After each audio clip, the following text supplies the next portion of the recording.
in as per the establishment of a protocol for leaders and manage.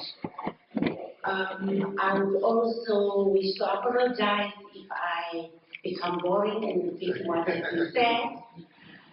It is difficult as a politician to walk in a room where there are experts and tell them something they don't know.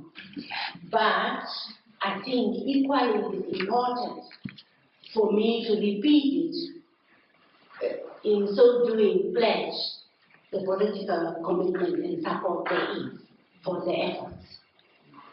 It is indeed my honor to welcome you and officially open this kick-off workshop on illicit financial flows today. Illicit financial flows is one of the problems worldwide that has robbed developing countries, and especially African countries, from domestic resources, which could otherwise be used for economic development and other infrastructure developments to stimulate growth in the respective economies. According to the United Nations, illicit financial flows contribute trillions to capital flight per year from Africa.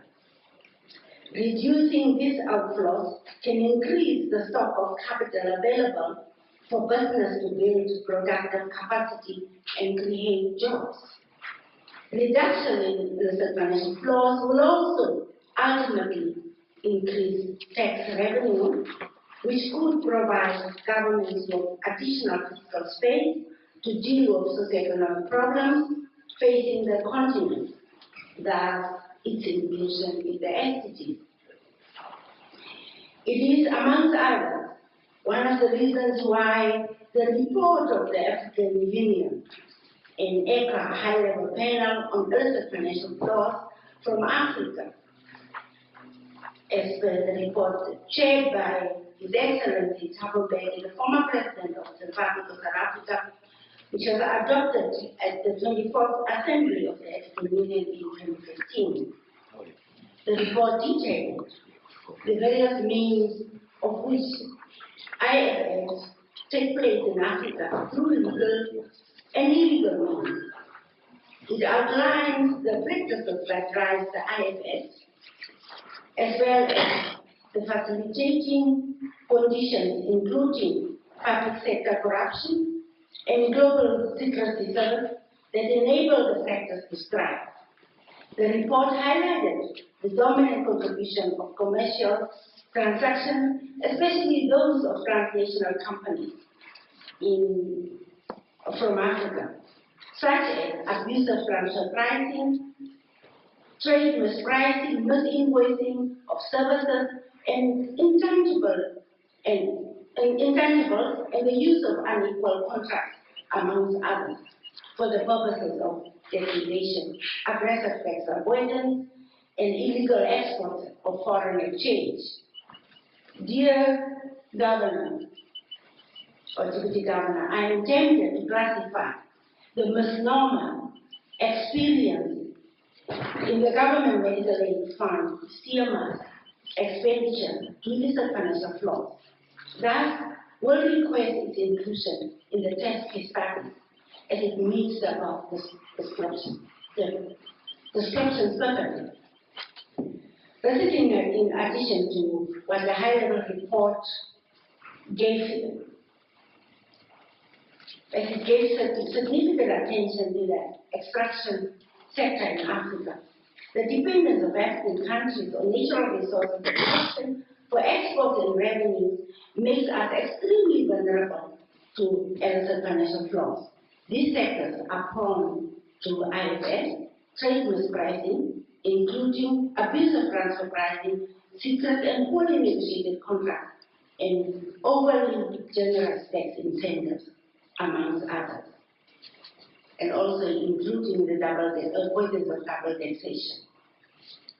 Moreover, it is true that most African countries lack the research capacity to independently verify, value, and precise amounts of natural resources extracted and exported. At times, we also lack the capacity to collect and administer resource sector. Government regulators, especially in new producer countries, but also in older producers, are challenged to adequately assess revenues and validate claims made by oil, gas, and other mining companies and fishing in the Namibian context against their capital and operating activities.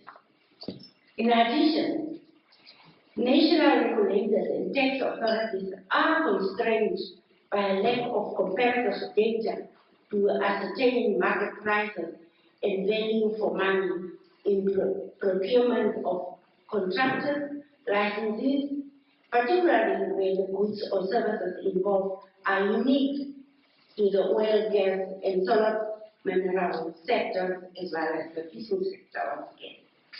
Furthermore, government audit procedures often lack assurance guidelines for decision-making on expenditure.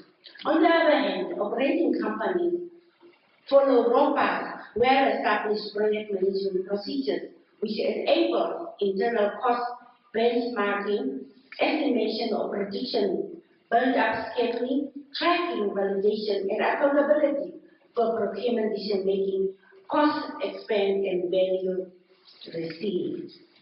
Building capacity in the area of cost engineering, a subset of media project management that provides the method, tools, and behaviors is essential to enable the focus on the training program.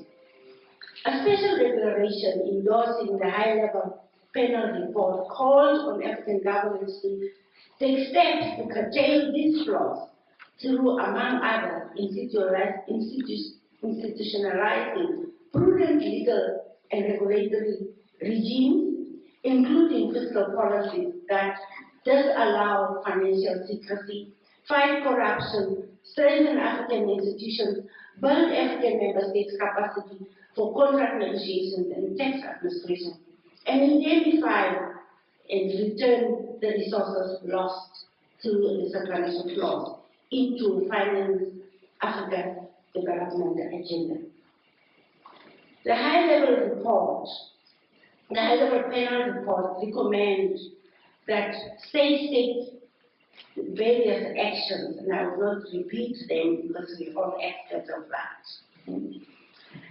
But it is evident that the national efforts to stem out illicit financial flows are receiving attention of the highest order and signify our commitment as a country to mobilize our domestic resources and thereby lessen our dependency on foreign aid. The current intervention comes at an opportune time where promises of several natural endowments have been announced. This is thus important that Namibia must ensure that we mitigate the threat of illicit financial flows. We are grateful for the assistance provided by the Office of the High-Level Panel and the Coalition of Dialogue in Africa in this very important project.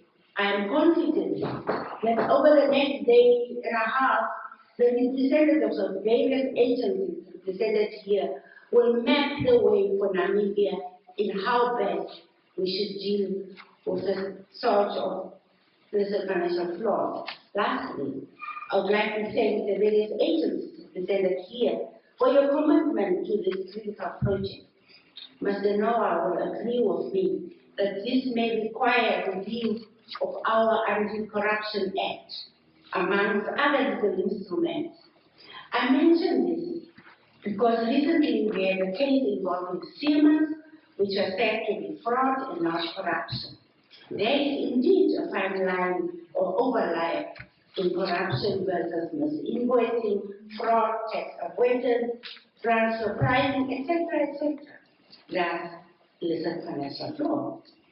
Thank you to everyone present here today for your audience. Accept my special word of appreciation to the team of the High-Level Panel of Namibia. And thanks for listening to me.